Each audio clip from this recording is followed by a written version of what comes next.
Hello everyone, welcome back to my channel. I hope you all are doing well. Noi mayam nungairamgani haiba thajaye. Ngasidi itomta mukbang tawrani. Mi mayam thabak chinnabagi ai kanabusu kauningdre adugusu marakte itomda chabusu dum try tawge haina ko. Ngasidi pan ga sakang icham chamna sa chabusu pen khre adanina ngasidi pan ga sakang aini yam pamba aduga mana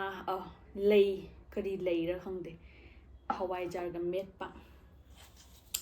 tu si lei sine kari ra se khangbra hawai jar ga metne se ngari da met pasu yae ado hawai jar da ne hen pakna chana boko sakang met pa ngari ga aduga sina yongchak shinju aduga tomato ga pias ga phadigom hingna chae ngasidi itom danina wa su kya ngangaroi adunina ngasidi mukbang do ina focus tawrase chadringai da ai amrak pray tawge ko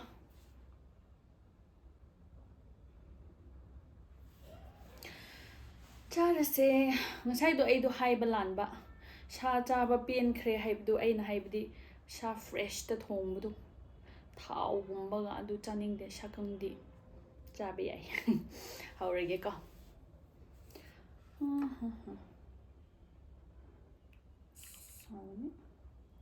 spoon chu puroktre orchu sanchane kanghanba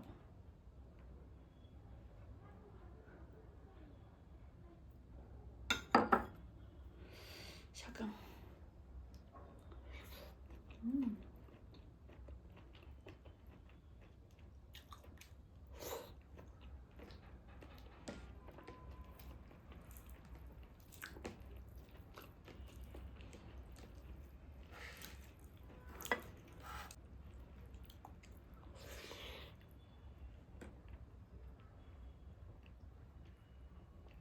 hawe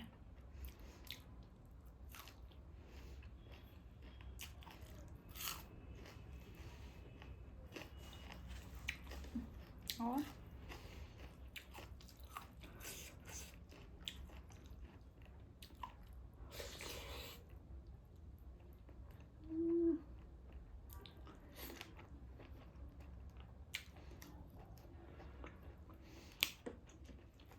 wow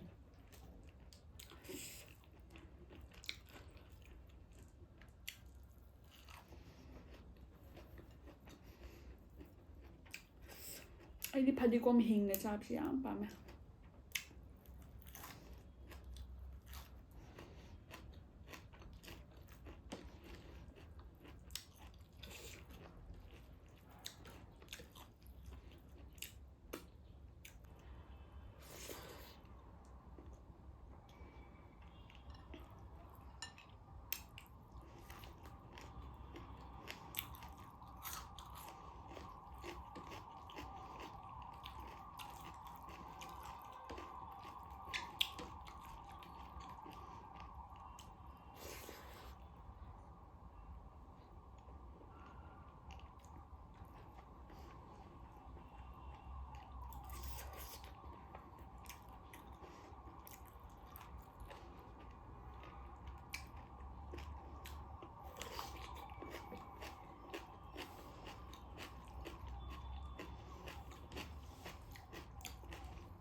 pan oibi thuna loye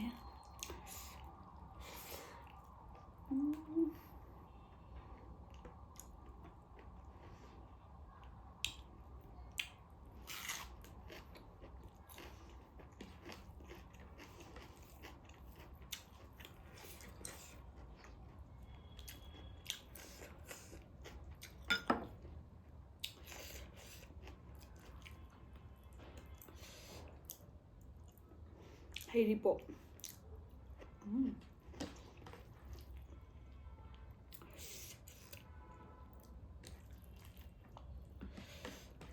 하웨.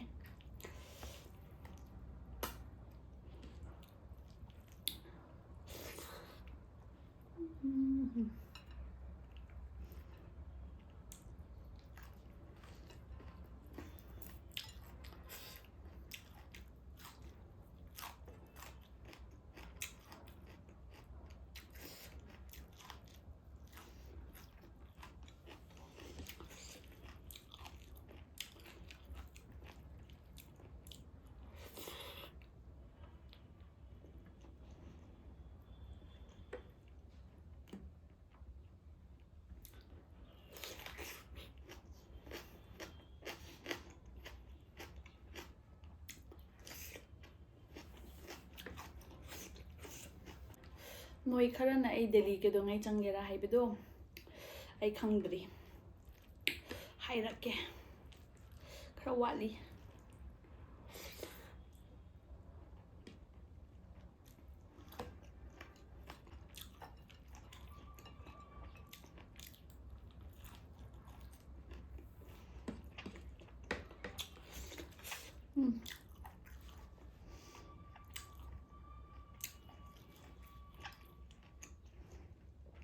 ꯄꯥꯟꯅ ꯍꯥꯎꯕꯒ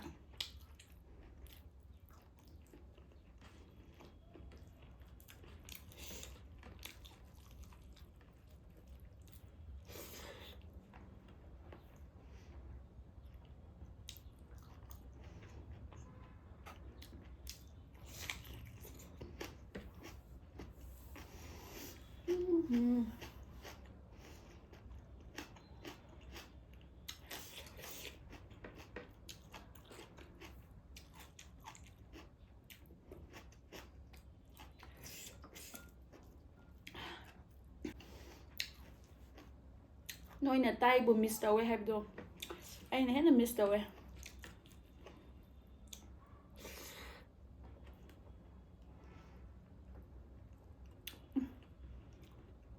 ꯍꯥꯎꯋꯦ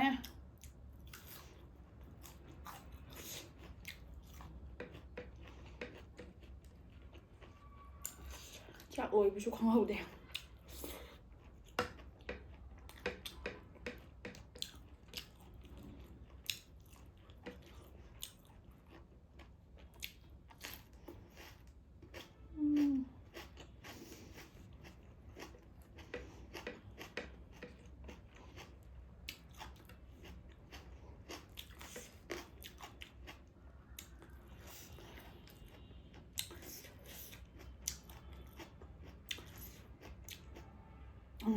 ꯂꯣꯏꯔꯦ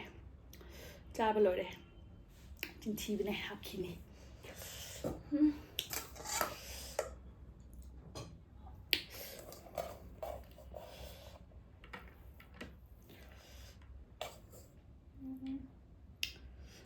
ꯂꯣꯏ ꯍꯥꯞꯈ꯭ꯔꯒꯦꯗ ꯐꯔꯛꯅꯤ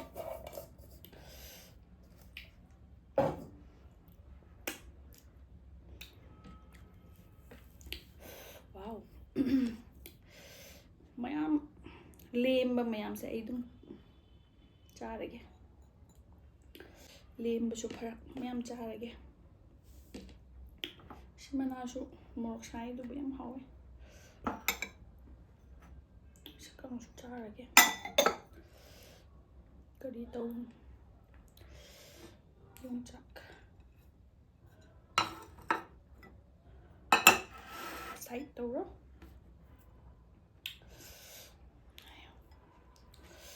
ꯋꯥꯎ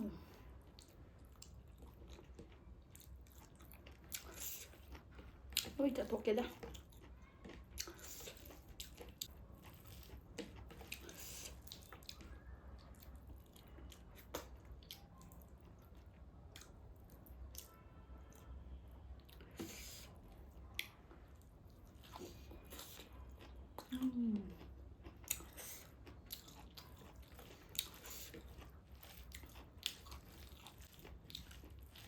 하웨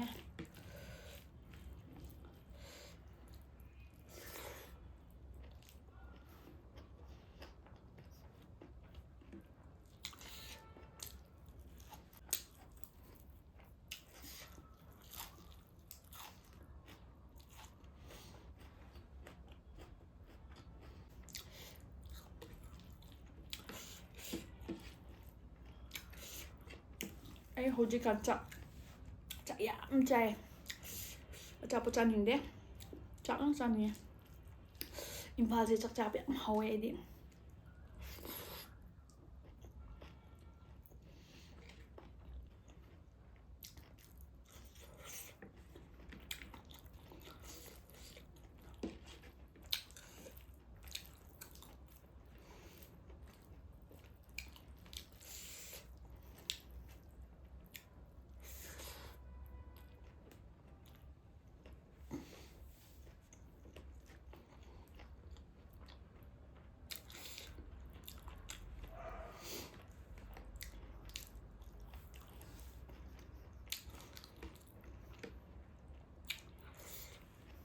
ꯈꯨꯍꯥꯎꯁꯤꯗꯤ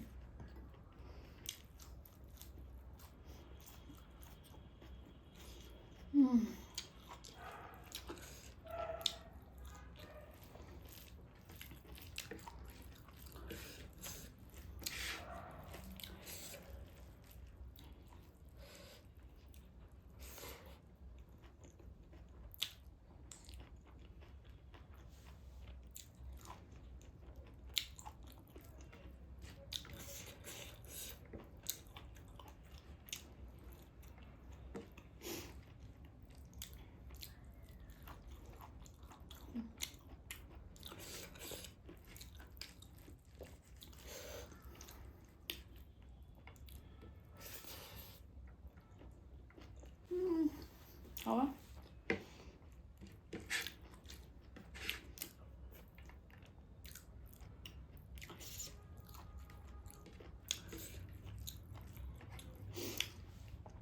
찐ꯗꯗꯤ ꯆꯥꯅꯤꯡꯉꯤꯌꯦ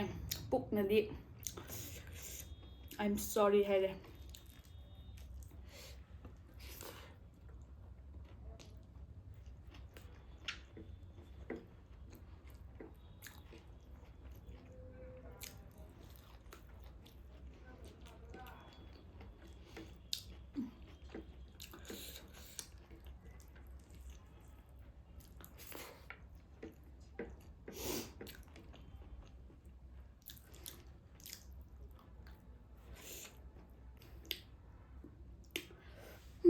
ꯍꯥꯎꯕꯗꯣ ꯃꯊꯪꯗꯁꯨ ꯑꯩ ꯆꯝꯅ ꯆꯥꯈꯤꯅꯤ ꯁꯨꯃꯥꯏꯅ ꯑꯩꯒꯤ ꯃꯨꯛꯕꯥꯡꯁꯦ ꯏꯇꯣꯝꯗ ꯆꯥꯔꯁꯨ ꯅꯣꯏ ꯑꯦꯟꯖꯣꯏ ꯇꯧꯕ꯭ꯔꯥ ꯇꯧꯗꯕ꯭ꯔꯥ ꯀꯃꯦꯟꯠꯁꯇ ꯍꯥꯏꯔꯛꯑꯣꯀꯣ ꯚꯤꯗꯤꯑꯣ ꯑꯔꯣꯏꯕꯐꯥꯎ ꯌꯦꯡꯕꯤꯕꯒꯤ ꯌꯥꯝ ꯅꯨꯡꯉꯥꯏꯔꯦ ꯑꯩ ꯚꯤꯗꯤꯑꯣ ꯇꯣꯏꯅ ꯊꯥꯒꯠꯅꯤꯡꯕꯅꯦ ꯑꯗꯨꯕꯨ ꯑꯩꯒꯤ ꯏꯄꯥꯁꯨ ꯅꯥꯔꯒ ꯂꯩꯕꯀꯣ ꯑꯗꯨꯒꯤ ꯃꯇꯝꯁꯨ ꯑꯩꯗꯣ ꯈꯥꯏꯗꯣꯛꯄ ꯉꯝꯗꯕ ꯇꯣꯏꯅ ꯊꯥꯒꯠꯅꯕꯗꯤ ꯍꯣꯠꯅꯖꯒꯦ ꯅꯈꯣꯏ ꯃꯌꯥꯝ ꯅꯨꯡꯉꯥꯏꯅ ꯂꯩꯌꯣ ꯅꯥꯒꯅꯨ ꯀꯣ ꯋꯥꯈꯜ ꯅꯨꯡꯉꯥꯏꯅ ꯂꯩꯌꯣ ꯆꯥꯛ ꯍꯥꯎꯅ ꯌꯥꯝ ꯆꯥꯔ ꯃꯁꯥ ꯐꯅ ꯂꯩꯌꯣ ꯑꯔꯣꯏꯕ ꯐꯥꯎ ꯌꯦꯡꯕꯤꯕꯒꯤꯗꯃꯛ thank you so much take care bye bye see you again in the next video